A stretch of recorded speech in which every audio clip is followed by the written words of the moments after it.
Igongona-inĩ rĩa kũhumba thũmbĩ arutwo University-inĩ ya Jomo Kenyatta nĩkuo mũnini wa President Rigathi Gachagua atwarithĩtie na mbere ndereti ya wĩyathi wa nyũmba cia mohoro. And I'm so happy the way the media has reacted to criticism. It's good you are feeling the way we feel. Gachagua augĩte andĩki a mohoro kwa ihinda iraya makoretwo makĩmũrĩka andũ matekwarĩrio, no rĩrĩa Minister wa wonjoria CS Kuria araingĩrĩire nyũmba cia mohoro cirararakwo. You have seen nothing. We want to ask leaders in this country to join Moses Kuria to hold the press to account. They must be accountable for what they write and what they say. And if they write lies, they must be countered with facts.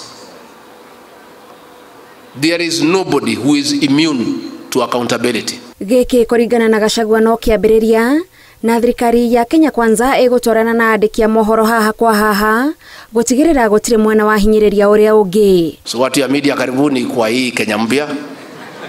Tutazoeana pole pole. Mnatugonga hapa kidogo, tunagonga nyinyi saa 8.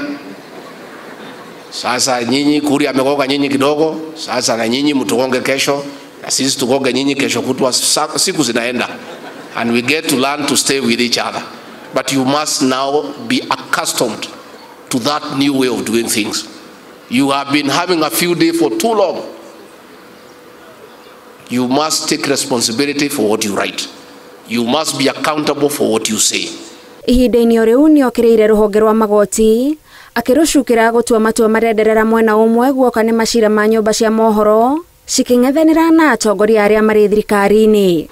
I want the same courts when leaders go to court and ask them to restrain the media from criticizing leaders, the same courts must give same orders so that we are fair.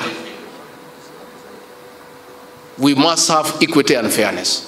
Ndereti ya kũingĩrĩrwo kwa wĩyathi wa nyũmba cia mohoro yakĩrĩirie thutha wa Minister wa wonjoria CS Kuria gũkĩrĩra nyũmba ya mohoro ya Nation nĩ ũndũ wa riboti ĩgiĩ ũrehi wa maguta ma kũruga na indo ingĩ kuma nja wa bũrũri. Ngĩribotera Inooro TV, njĩtagwo Gathoni Wanjihia.